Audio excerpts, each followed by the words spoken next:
Dans le village de Fouly, vivait il y a quelques années un pauvre paysan nommé Guillaume Monnat. Un ours venait toutes les nuits voler ses poires. Car à ces bêtes tout est bon.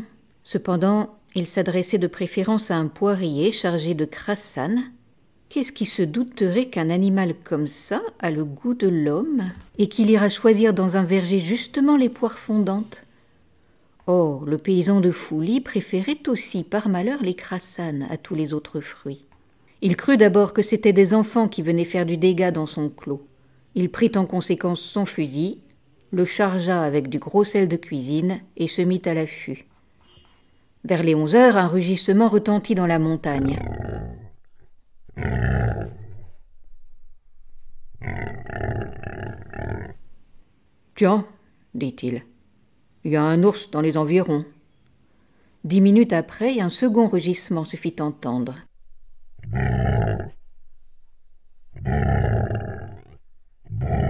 Mais si puissant, mais si rapproché que Guillaume pensa qu'il n'aurait pas le temps de gagner sa maison, et se jeta à plat ventre contre terre, n'ayant plus qu'une espérance que c'était pour ses poires et non pour lui que l'ours venait.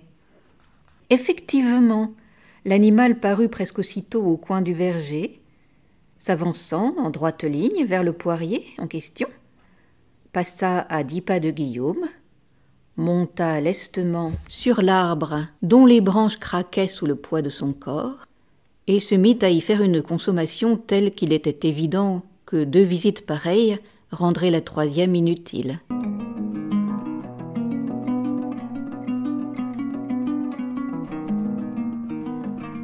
Lorsqu'il fut rassasié, l'ours descendit lentement, comme s'il avait du regret d'en laisser, repassa près de notre chasseur, à qui le fusil chargé de sel ne pouvait pas être, dans cette circonstance, d'une grande utilité, et se retira tranquillement dans la montagne.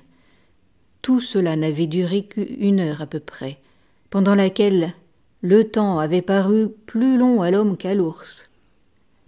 Cependant, l'homme était un brave, et il avait dit tout bas, en voyant l'ours s'en aller, « C'est bon, va-t'en. » « Mais ça ne se passera pas comme ça, nous nous reverrons. » Le lendemain, un de ses voisins qui le vint visiter le trouva occupé à scier en lingots les dents d'une fourche.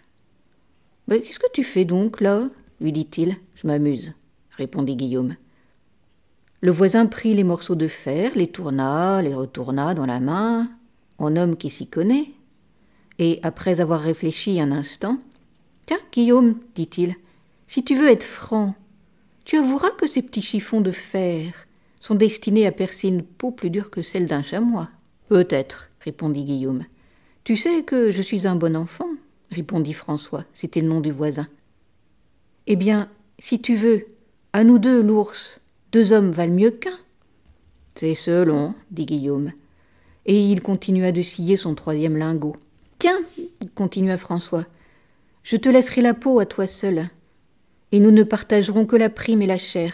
« J'aime mieux tout, » dit Guillaume. « Mais tu ne peux pas m'empêcher de chercher la trace de l'ours dans la montagne. Et si je la trouve, de me mettre à l'affût sur son passage. » Tu es libre. Et Guillaume, qui avait achevé de scier ses 3 lingots, se mit, en sifflant, à mesurer une charge de poudre double de celle qu'on met ordinairement dans une carabine.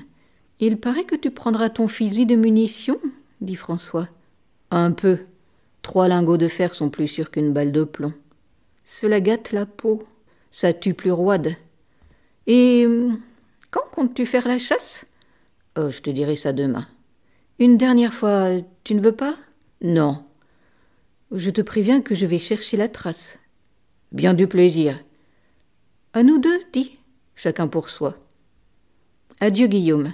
Bonne chance, voisin. » Et le voisin, en s'en allant, vit Guillaume mettre sa double charge de poudre dans son fusil de munitions, y glisser ses 3 lingots et poser l'arme dans un coin de sa boutique. Le soir, en repassant devant la maison, il aperçut sur le banc qui était près de la porte Guillaume assis et fumant tranquillement sa pipe. Il vint à lui de nouveau. « Tiens, lui dit-il, je n'ai pas de rancune, j'ai trouvé la trace de notre bête. Ainsi, je n'ai plus besoin de toi. Cependant, je viens te proposer encore une fois de faire à nous deux. Chacun pour soi.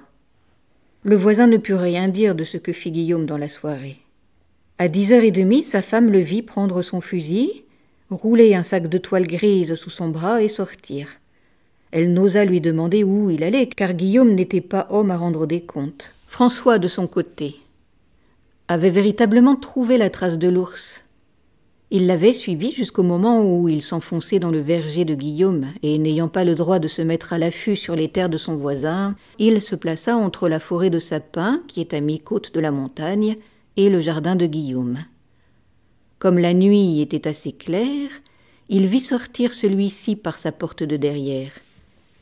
Guillaume s'avança jusqu'au pied d'un rocher grisâtre qui avait roulé de la montagne jusqu'au milieu de son enclos, et qui se trouvait à 20 pas, tout au plus, du poirier. S'y arrêta, regarda autour de lui si personne ne l'épiait, déroula son sac et entra dedans, ne laissant sortir par l'ouverture que sa tête et ses 2 bras, et s'appuyant contre le roc se confondit bientôt tellement avec la pierre, par la couleur de son sac et l'immobilité de sa personne, que le voisin, qui savait qu'il était là, ne pouvait pas même le distinguer. Un quart d'heure se passa dans l'attente de l'ours. Enfin, un rugissement prolongé l'annonça. 5 minutes après, François l'aperçut. Mais, soit par ruse, soit qu'il eût éventé le second chasseur, il ne suivait pas sa route ordinaire. Il avait au contraire décrit un circuit, et au lieu d'arriver à la gauche de Guillaume, comme il avait fait la veille, cette fois, il passait à sa droite, hors de la portée de l'arme de François, mais à 10 pas tout au plus du bout du fusil de Guillaume. Guillaume ne bougea pas. On aurait pu croire qu'il ne voyait pas même la bête sauvage qu'il était venu guetter et qui semblait le braver en passant si près de lui. L'ours, qui avait le vent mauvais, parut de son côté ignorer la présence d'un ennemi et continua lestement son chemin vers l'arbre. Mais au moment où, se dressant sur ses pattes de derrière, il embrassa le tronc de ses pattes de devant, présentant à découvert sa poitrine, que ses épaisses épaules ne protégeaient plus, un sillon rapide de lumière brilla tout à coup contre le rocher, et la vallée entière retentit du coup du fusil chargé à double charge et du rugissement que poussa l'animal mortellement blessé. Il n'y eut peut-être pas une seule personne dans tout le village qui n'entendit le coup de fusil de Guillaume et le rugissement de l'ours. L'ours s'enfuit, repassant sans l'apercevoir à 10 pas de Guillaume, qui avait rentré ses bras et sa tête dans son sac et qui se confondait de nouveau avec le rocher.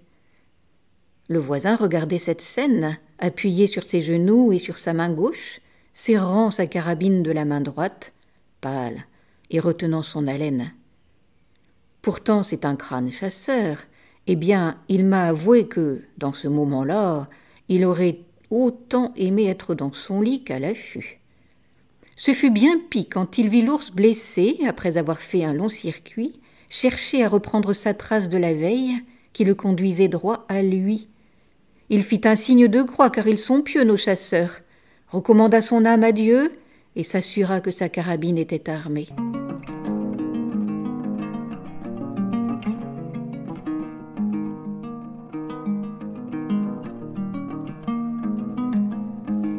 L'ours n'était plus qu'à 50 pas de lui, rugissant de douleur, s'arrêtant pour se rouler et se mordre le flanc à l'endroit de sa blessure, puis reprenant sa course, il approchait toujours.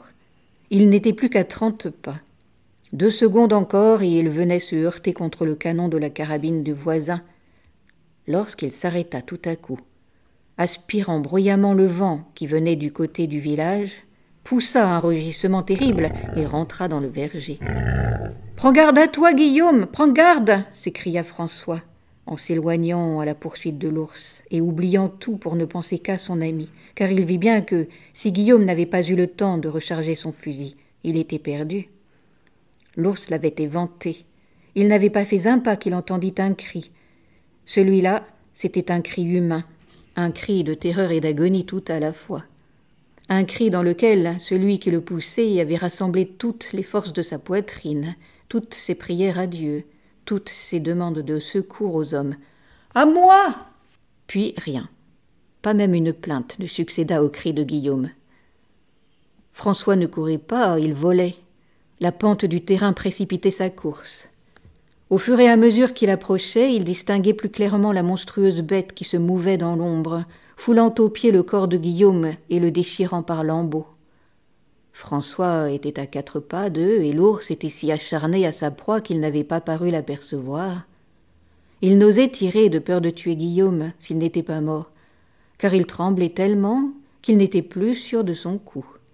Il ramassa une pierre, il la jeta à l'ours. L'animal se retourna furieux contre son nouvel ennemi. Ils étaient si près l'un de l'autre que l'ours se dressa sur ses pattes de derrière pour l'étouffer. François le sentit bourrer avec son poitrail le canon de sa carabine. Machinalement, il appuya le doigt sur la gâchette, le coup partit. L'ours tomba à la renverse. La balle lui avait traversé la poitrine et brisé la colonne vertébrale. François le laissa se traîner en hurlant sur ses pattes de devant et courut à Guillaume. Ce n'était plus un homme. Ce n'était même pas un cadavre. C'étaient des os et de la chair meurtrie. La tête était dévorée presque entièrement. Alors, comme il vit au mouvement des lumières qui passaient derrière les croisées que plusieurs habitants du village étaient réveillés, il appela à plusieurs reprises, désignant l'endroit où il était. Quelques paysans accoururent avec des armes, car ils avaient entendu les cris et les coups de feu. Bientôt tout le village fut rassemblé dans le verger de Guillaume. Sa femme vint avec les autres. Ce fut une scène horrible. Tous ceux qui étaient là pleuraient comme des enfants. On fit pour elle dans toute la vallée du Rhône une quête qui rapporta 700 francs. François lui abandonna sa prime, fit vendre à son profit la peau et la chair de l'ours. Enfin, chacun s'empressa de l'aider et de la secourir.